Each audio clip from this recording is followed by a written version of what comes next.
సురేష్ గారు, అయితే అదే ఈ క్యాస్కేడింగ్ ఎఫెక్ట్ గురించి మనం మాట్లాడుకుంటూ వస్తున్నాం. ఒకదాని నుంచి ఒకటి లెబనాను, ఇరాన్ యుద్ధం, తర్వాత సబ్సిక్వెంట్గా మళ్ళీ ఇరాన్, ఇజ్రాయెల్, ఇవన్నీ చూసుకుంటే ఇరాన్ ఎలాంటి సంక్షోభంలోకి వెళ్తుంది ఇప్పుడు? చాలా పెద్ద సంక్షోభంలో ఉన్నారు. ఎందుకంటే యుద్ధం మొదలయ్యే ముందు కూడా వాళ్ళకి ఫైనాన్షియల్ క్రైసిస్ ఉండే. లేకుంటే వాళ్ళు ఒకటే రీజన్లో వాళ్ళు ఎట్లా బతికారు ఇన్ని రోజులు అంటే, చైనా వాళ్ళని చాలా మటుకు హెల్ప్ చేశారు. ప్రతిరోజు 6 షిప్పులు తీసుకెళ్ళిపోతుండే చైనా. ప్రతిరోజు 6 సూపర్ ట్యాంకర్లు తీసుకెళ్తుండే ఆయిల్తో. చైనా డిమాండ్ చాలా పెద్ద డిమాండ్. ఎందుకంటే వాళ్ళకి స్పెషల్లీ లాస్ట్ 6 నెలల నుంచి వెనిజువేలన్ ఆయిల్ దొరకట్లేదు. పర్ డే వాళ్ళకి 1.2 బిలియన్ గ్యాలన్స్ ఆఫ్ ఆయిల్ కావాలంటే. అది సో బ్యారెల్స్, అన్ని బ్యారెల్స్ కావాలంటే న్యాచురల్లీ వాళ్ళు ఇరాన్ మీద వాళ్ళు బ్యాంక్ అవ్వాలి, లేకుంటే రష్యా శాంక్షన్స్ కూడా పెట్టారు. వీళ్ళు శాంక్షన్స్ పట్టించుకోరు అనుకోండి, అది ఇంకోటి. చైనా అంటారు నువ్వేమైనా వాళ్ళు చేసుకో అన్నారు. నిన్న మీకు గుర్తుంటుంది, ప్రెసిడెంట్ ట్రంప్ ఒక థ్రెటన్ చేశాడు చైనాని. చైనా వాళ్ళు ఏమన్నారంటే, మేము ఆయుధాలు పంపిస్తున్నామని రూమర్స్ ఉందని చెప్పి యూఎస్కి తెలిసిందంట. మేము ఆయుధాలు పంపిస్తున్నాం, రాడార్ పంపిస్తున్నాం ఇరాన్కి అని. ప్రెసిడెంట్ ట్రంప్ ఇమీడియట్గా 50% టారిఫ్ అనౌన్స్ చేసేసాడు. అసలు ఎట్లా టారిఫ్, వెచ్చాలు కొట్టి నడుపుతున్నాడా, కంట్రీ నడుపుతున్నాడు అసలు? అది కాదు, ఇప్పుడు ఆ టారిఫ్ పెట్టాలంటే కూడా మన సుప్రీంకోర్టు కొట్టిపడేశారు అది. ఓకే, ఇంకేమైనా చట్టం కింద తీసుకురావచ్చు కావాలంటే. కానీ చైనా మీకు కావాలి, ఇప్పుడు రష్యా కావాలి మీకు ఇప్పుడు. ఎందుకంటే ఇరాన్ని కన్విన్స్ చేయడానికి ఈ 2 దేశాలు మెయిన్గా పనికొస్తారు. ఏ దేశం మిమ్మల్ని సహాయం చేస్తారో ఆ దేశం చెప్పినప్పుడే మీరు పట్టించుకుంటారు. పాకిస్తాన్ ఎట్లా అయిపోయిందంటే, ఇప్పుడు పోయినసారి వాళ్ళు బిల్లు కట్టకుండా వెళ్ళిపోయారని చెప్పి మీమ్స్ నడుస్తుంది. హోటల్ బిల్లు కట్టలేదు అని చెప్పేసి డబ్బులు అడుగుతున్నారు వాళ్ళు.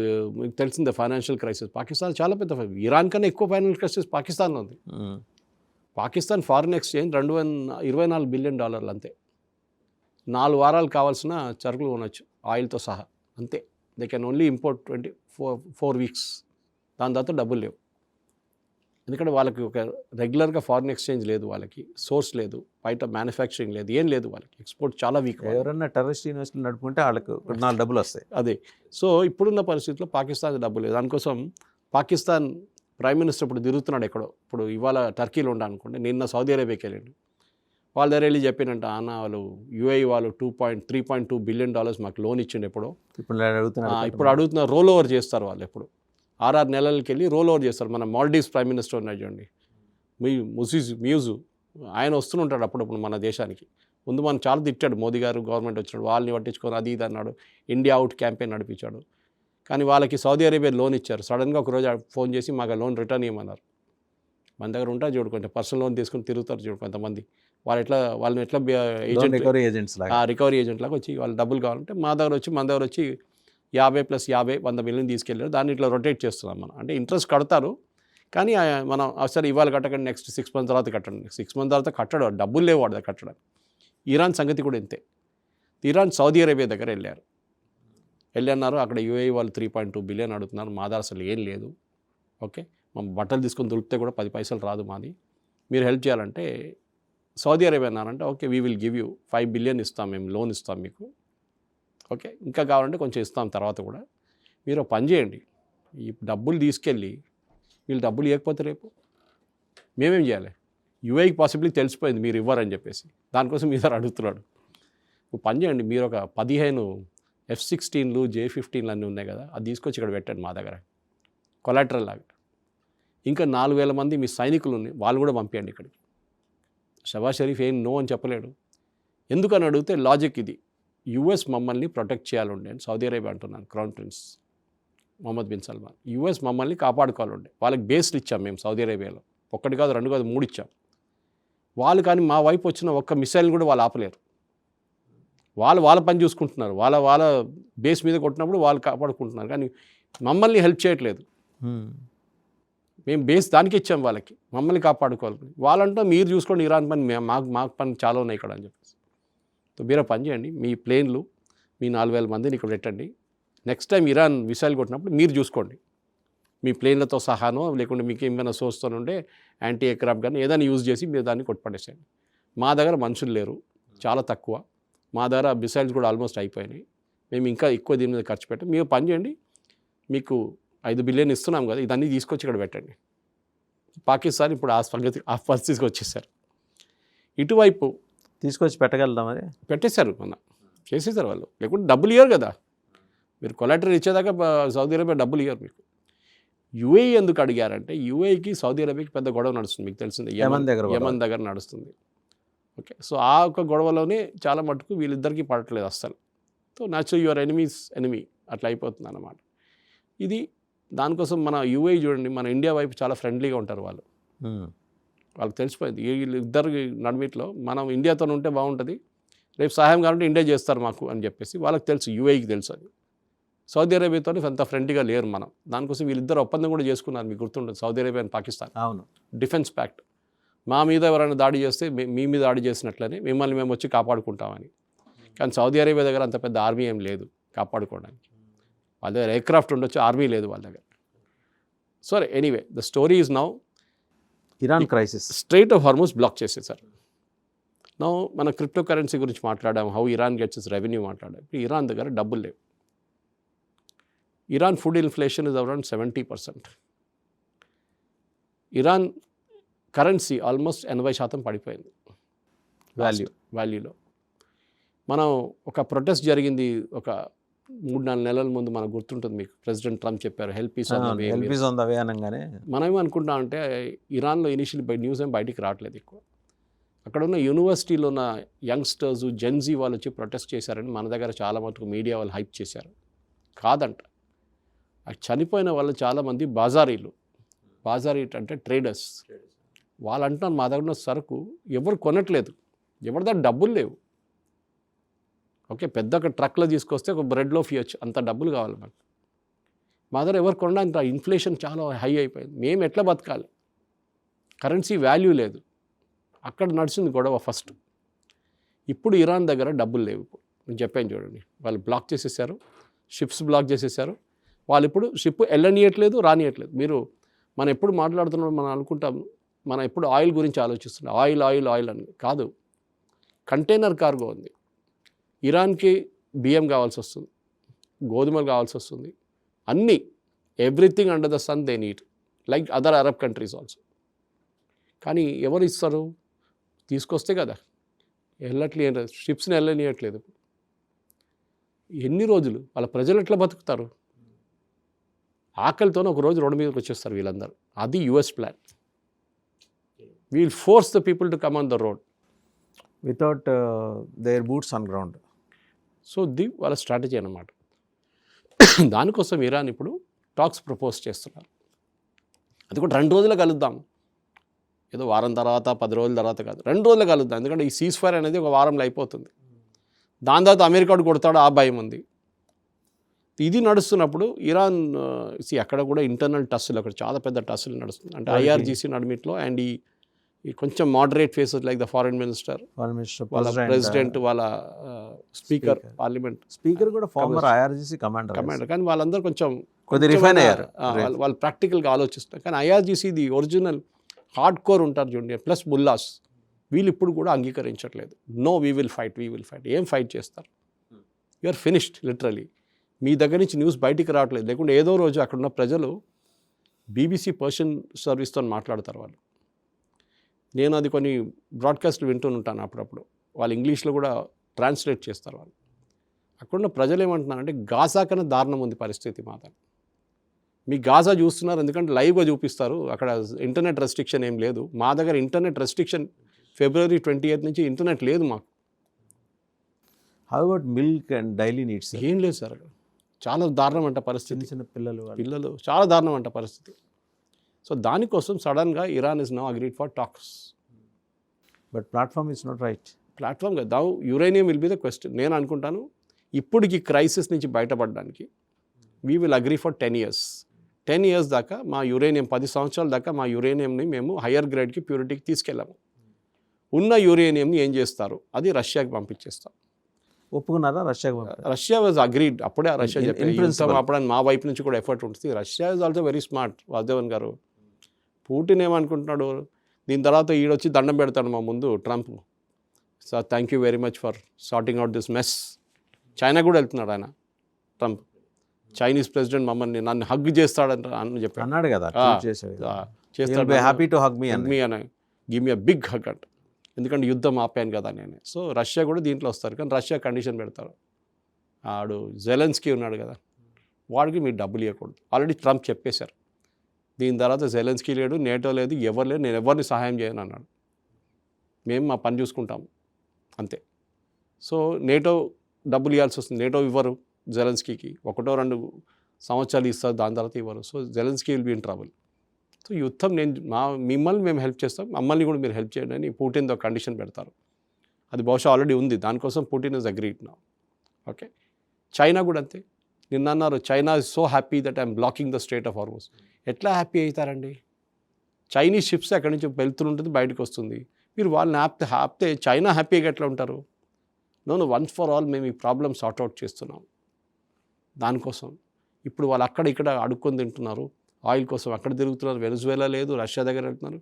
ఒక పని చేయండి, నిన్న న్యూస్ వచ్చింది వాసుదేవన్ గారు రాత్రి, 1200 ట్యాంకర్లు, ఎంటీ ట్యాంకర్స్ యూఎస్ వైపు వెళ్తుందంట. అది కూడా ట్రంప్ స్టేట్మెంట్, అంటే ఇండైరెక్ట్లీ, ట్రంప్ డైరెక్ట్గా చెప్పకుండా ఒక మీడియా బిల్డప్ ఇచ్చారు. 1200 ట్యాంకర్లు యూఎస్ వైపు వెళ్తుందంట ఆయిల్ కొనుక్కోవడానికి, ఆయిల్ అండ్ గ్యాస్ కొనుక్కోవడానికి. ఎందుకంటే ట్రంప్ చెప్పారు, గుర్తుంది పోయిన మా దగ్గర ఇంత ఆయిల్ గ్యాస్ ఉందంటే next abundant oil reserves we have అన్న ఏం చేయాలో మాకు అర్థం కావట్లేదు. గ్యాస్ అయితే ఉంటుంది, ఆయన ట్రూత్ సోషల్ మీడియాలో ఉంది కదా. సో ఇట్లాంటి పరిస్థితిలో ఉన్నాం అన్నమాట ఇప్పుడు. సో మీరు అడిగిన ప్రశ్నకి ఇరాన్లో ఉన్న సంక్షోభం, yes it's a real now. ఎట్లా ఓవర్కమ్ చేస్తున్నారు? అదే ఇప్పుడు టాక్స్లో ఏమంటారంటే basically 10 years we will agree. I'm guessing this is what international లెవెల్లో మీరు అమెరికన్ ఛానల్స్ చూసినా కానీ యూరోపియన్ ఛానల్స్ చూసినా ఇదే అంటున్నారు. వాళ్ళు ఒక డెడ్ లైన్ ఇస్తారు, 10 years దాకా మేము ప్రాసెస్ చేయము, రష్యా తీసుకెళ్ళిపోతారు, మాకు కావాల్సిన మేము ఉంచుకుంటాం. 1 సెకండ్, ఆయుధాలు ఇప్పటికీ మేము ఆపేస్తాం. ఓకే, కానీ మాకు కావాల్సిన ప్రొటెక్షన్ మీరు ఇవ్వాలి, ఏది మా మీద దాడి చేయకూడదు. దెన్ మాకు ఆయుధాలు అక్కర్లేదు కదా, మీరు దాడి చేయకపోతే అక్కర్లేదు. కానీ అక్కడ ఇజ్రాయెల్ అంగీకరిస్తారా? ఇజ్రాయెల్ అంటున్నారు కాదు, that regime should not be there. ఆ గవర్నమెంట్ ఉండకూడదు, మీరు ఇంకెవరైనా తీసుకొచ్చి కూర్చోబెట్టండి, మాకు ప్రాబ్లం లేదు, షా ఆఫ్ ఇరాన్ కొడుకో ఎవరైనా పెట్టండి, but we will not agree to these fellows, వీళ్ళు నమ్మలేం అంటారు. ఓకే, సో ఇరాన్ ఏమంటారు, ఇన్ రిటర్న్ మాది ఆల్మోస్ట్ మీరు 1200 million ఎంతో ఫ్రీజ్ చేసి పెట్టారు, ఎన్నో billions, not even millions, billions freeze చేసి పెట్టారు. దాని నుంచి 1/4 అమౌంట్ మీరు రిలీజ్ చేయండి, లేకుంటే ½ అమౌంట్ రిలీజ్ చేయండి, మాకు మా దేశం మొత్తం ధ్వంసం అయిపోయింది, మా కరెన్సీకి వాల్యూ లేదు, మీరు డబ్బులు ఇస్తే currency will go up in value. Next, మేము అమ్మబోయే ఆయిల్ని మీ రెస్ట్రిక్షన్స్ తీసేయండి, ప్రైమరీ అండ్ సెకండరీ. కానీ నిన్న రాత్రి కూడా maybe it's a pressure tactic, Scott Besant వాళ్ళ ట్రెజరీ సెక్రటరీ నిన్న ఒక స్టేట్మెంట్ ఇచ్చారు దట్ యుద్ధం అయితే ఆ బాంబు, నేను ఇంకా దానికన్నా పెద్ద బాంబు వేయబోతున్నాను అంటున్నాను.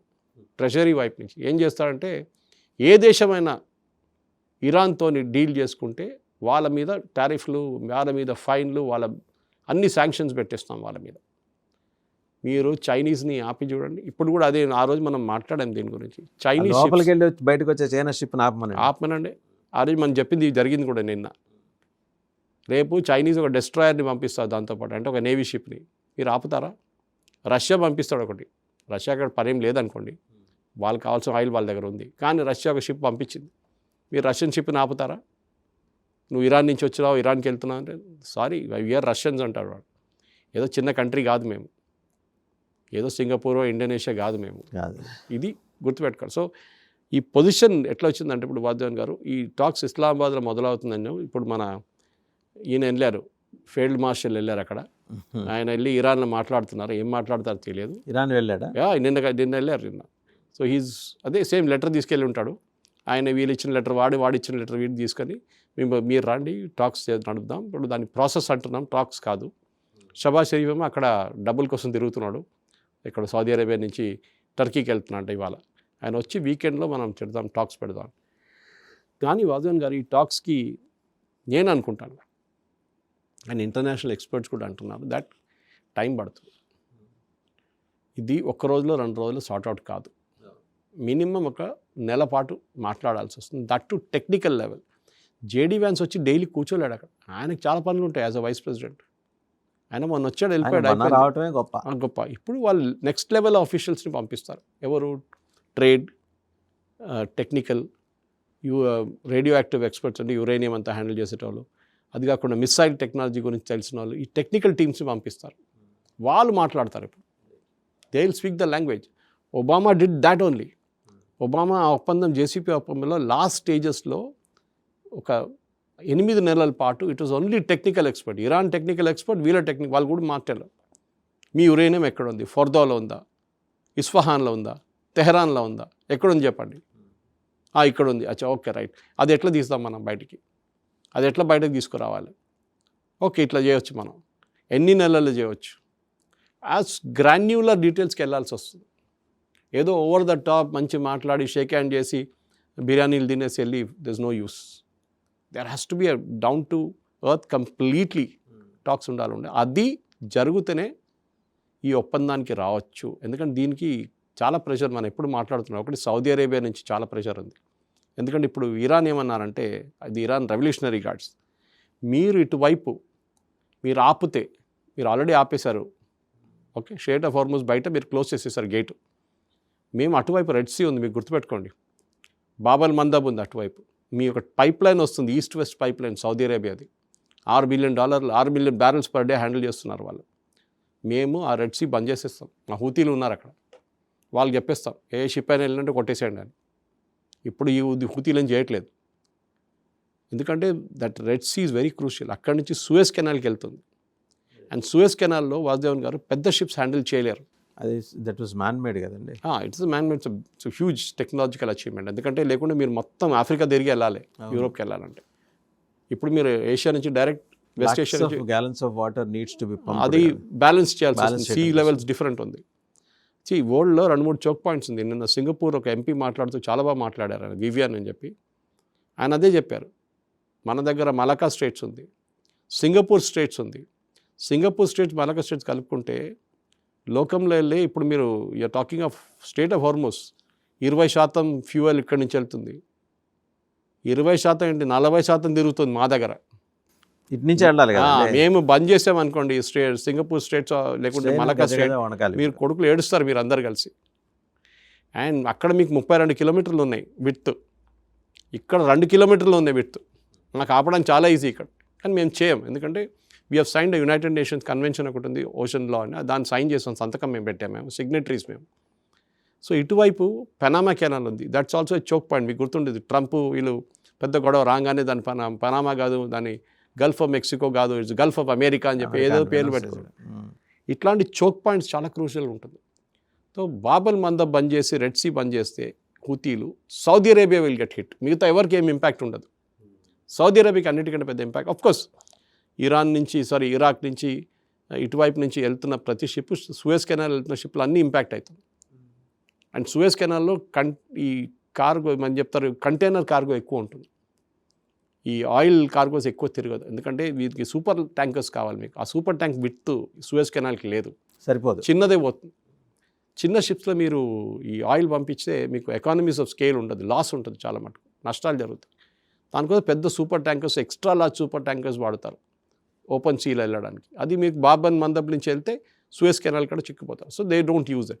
Container cargo which goes to Europe and comes from Europe, అది మొత్తం మీరు gulf of cape of good hope నుంచి తిరిగి ఇట్లా ఆఫ్రికా నుంచి వెళ్ళాలంటే మీకు ఆల్మోస్ట్ 3 times ఎక్స్ట్రా పడుతుంది. ఇక్కడి నుంచి వారంలో అయితే ఇది 3 వారాలు 4 వారాలు పడుతుంది. ఇట్లా కాస్ట్ కూడా పెరిగిపోతుంది. దానికోసం సూయజ్ కెనాల్ కట్టారు కదా. So Saudi Arabia is putting pressure on US. ఇటువైపు నుంచి ఇరాన్ కూడా తెలిసిపోయింది, మా దారి కూడా డబ్బులు ఏం లేవు, మేము కూడా మాట్లాడతాం. సో మనం ఇలా ఆలోచించచ్చా, ఇరాన్ లొంగుతోంది అని అనుకోవచ్చా? ఎస్, వాళ్ళకి చాయిస్ లేదు. మనం మాట్లాడుకున్న ఇరాన్ అమెరికాని వ్యతిరేకించారు, ఇరాన్ నిలబడ్డారు అని అది చెప్పడానికి అంతా బాగుంటుంది. కానీ ఇప్పుడున్న పరిస్థితి వాళ్ళది, they are in a very bad shape. దానికోసం చూడండి, వాసుదేవన్ గారు వాళ్ళు షిప్లు ఆపి ఇప్పుడు 48 hours అయింది. ఇరాన్ ఇవాళ దాకా ధమ్కీ ఇస్తున్నాగా ఏం చేయట్లేదు, ఒక్క షిప్ మీద కూడా ఫైర్ చేయట్లేదు. And today morning they gave a statement, మీరు గల్ఫ్ ఆఫ్ ఒమాన్ నుంచి వెళ్ళక్కర్లేదు, మీరు మా వైపు నుంచి కూడా వెళ్ళొచ్చు కావాలంటే, ఏది కషమ్ ఐలాండ్ వైపు నుంచి వెళ్ళొచ్చు అంట యూటర్న్ తీసుకోవడానికి. అప్పుడు మారిపోయింది చూడండి వాళ్ళ స్ట్రాటజీ. అంటే వాళ్ళకి అర్థమైపోయింది that there is a limit. US మీరు ఏం చెప్పినా కానీ మనం వాసుదేవన్ గారు మైట్ ఈజ్ రైట్ అంటారు ఇంగ్లీష్లో. అమెరికా దగ్గర ఉన్న నేవీ, అమెరికా దగ్గర ఉన్న ఎయిర్ ఫోర్స్, అమెరికా దగ్గర ఉన్న ఆర్మ్ ఫోర్సెస్ ఎవరి దగ్గర లేదు. వాళ్ళు ఒక నిజమైన ఒక పోరాటం చేయాలంటే వాళ్ళు చైనాతోనో రష్యాతోనో చేయాలి. మరి ఫుడ్ గ్రెయిన్స్ ఇవన్నీ ఎక్కడికి ఎలా అందుతున్నాయండి? అది కూడా ప్రాబ్లం ఉంది. ఇప్పుడు దట్స్ ఎ మేజర్ ప్రాబ్లం. గల్ఫ్లో ఉన్న చాలా మటుకు సూపర్ మార్కెట్స్లో ఏం లేదంట, ఏం దొరకట్లేదంట. వాళ్ళు ఎమర్జెన్సీ బేసిస్ తెప్పించుకుంటున్నారు. కానీ మీకు గుర్తుంటుంది ఆ రోజు యూసుఫ్ అలీ మన లులు గ్రూప్ చైర్మన్, ఆయన వచ్చి మోదీ గారిని కలిశారు మొన్న వారం ముందు, ఏమైనా చేయండి అని చెప్పేసి. సో వాళ్ళకి పంపిస్తున్నారు. ఆయనే తీసుకెళ్ళారు చాలా మటుకు, ఫ్రైటర్స్ తీసుకెళ్ళారు, ఎయిర్ కార్గో తీసుకెళ్ళారు. కానీ air cargo is very expensive. షిప్లో తీసుకెళ్ళే మీకు ఎకానమీస్ ఆఫ్ స్కేల్ రాదు మీకు ఎయిర్ కార్గోలో. ఏదో ఎమర్జెన్సీ అంటే వాడుకోవచ్చు, 1 వారం 2 వారాలు, దాని తర్వాత ఏం చేస్తారు? ఓకే, ఇప్పుడు గల్ఫ్ కంట్రీస్కి ఉన్న టెన్షన్ అంటే ఒకటి వాళ్ళ ఆయిల్ ఫీల్డ్స్, వాళ్ళ గ్యాస్ ఫీల్డ్స్ ఇవన్నీ కొట్టారు ఇరాన్, అదంతా రిపేర్ చేయాలి. 3, 4, 5 సంవత్సరాలు కూడా పట్టచ్చు. ఇటువైపు ఆయిల్ స్టెబిలైజ్ కావట్లేదు ఇంకా. మీరు gulf of Hormuz strait of Hormuz బంద్ చేశారు, కానీ ఆయిల్ బయటికి రావట్లేదు ఎక్కువ. రావాల్సింది, అది వస్తేనే కాన్ఫిడెన్స్ ఉంటుంది మార్కెట్కి. సో వీళ్ళు ఇద్దరు నడిమిట్లో కూర్చొని ఒప్పందం చేయడానికి ఫస్ట్ ఒక ప్రిలిమినరీ అగ్రిమెంట్స్ అగ్రీ చేస్తారు. డీటెయిల్ మనం మాట్లాడుకుందాం. ఇప్పటికీ we will do this, that we will ఒకవైపు నుంచి యురేనియం గురించి మేము మాట్లాడదాం మనం. ఓకే, అటువైపు రష్యాకి స్ట్రైట్ ఆఫ్ హార్మోస్ మేము ఎవరిని అపోజ్ చేయము, షిప్స్ పోనీయండి, మేము టోల్ ట్యాక్స్ తీసుకోము, ఏం తీసుకోము, పోనీయండి. సో ఇంటర్నేషనల్ మార్కెట్ చల్లబడిపోతుంది. ట్రంప్కి అది కావాలి, ఎందుకంటే యూఎస్ దానికి చాలా పెద్ద ప్రాబ్లం డొమెస్టిక్లో. ఒకటి వాళ్ళకి పర్సనల్ ఎక్స్పెండిచర్, ఇది మీరు every time gas petrol diesel కొట్టడానికి వెళ్ళినప్పుడు ఎక్స్పెండిచర్ పెరిగిపోయింది, డబుల్ అయింది ఆల్మోస్ట్. నెక్స్ట్ ఇదే ట్రక్ కంపెనీస్ డీజిల్ వాడతారు, సో వాళ్ళు తీసుకెళ్తున్న సరుకు రేట్లు కూడా పెరిగిపోయినాయి. That is also increased. అది సూపర్ మార్కెట్లో కనిపిస్తుంది మీకు finally. So both ways Trump is in deep trouble ఆయన యూఎస్లో. ఆయనకి ఎట్లన్నా దీని నుంచి బయటపడి, దీని నుంచి ఏదో ఒక నేను ఆల్రెడీ గెలిచేసాను అని డైలీ చెప్తూ ఉంటాడు. అది ఇంకోటి ఆల్రెడీ అయిపోయింది, యుద్ధం అయిపోయిందని చెప్పగానే ఇంకొక ఎయిర్క్రాఫ్ట్ క్యారియర్ వస్తుంది ఇప్పుడు, జార్జ్ డబ్ల్యూ బుష్. అరే యుద్ధం అయిపోయింది కదా, ఏ కాదు ఇంకా 6,000 మంది వస్తున్నారంట దాంతోపాటు. అబ్రహాం లింకన్లో 5,000 మంది ఉన్నారు. ఒక other one got a problem, జెరాల్డస్ ఫోర్డ్కి ఒక టెక్నికల్ ఇష్యూ వచ్చింది, ఆ రిపేర్కి వెళ్ళిపోయింది అది. సో ట్రిపోలి ఎక్కడ ఉందండి? ఇది యుఎస్ఎస్ ట్రిపోలి అక్కడ ఉంది, గల్ఫ్లో ఉంది. అది కూడా that is there a part of this blocking gang, అది అక్కడ ఉంది. కానీ that is a small ship, it's not an aircraft carrier. Okay, అది ఒక అసాల్ట్ క్యారియర్. అది స్మాల్ షిప్స్, కానీ చిన్న ఒక రన్వే ఉంది టేక్ ఆఫ్ చేయడానికి. హెలికాప్టర్స్ అంతా లేకుంటే వర్టికల్ ఎయిర్క్రాఫ్ట్ టేక్ ఆఫ్ చేస్తారు దాంట్లో. సో హారిజాంటల్ టేక్ ఆఫ్ చేయలేరు దాని మీద నుంచి. ఈ పరిస్థితిలో ఉన్నాం ఇప్పుడు మనం. సో నెక్స్ట్ 24 అవర్స్లో ఏం జరుగుతుంది చూద్దాం. ట్రంప్ అయితే మేము రెడీగా ఉన్నామని చెప్తున్నారు, ఇరాన్ చెప్పట్లేదు మేము రెడీగా ఉన్నామని. Trump is saying we ready for tax. So let us see. I think hopefully the problem should get sorted out.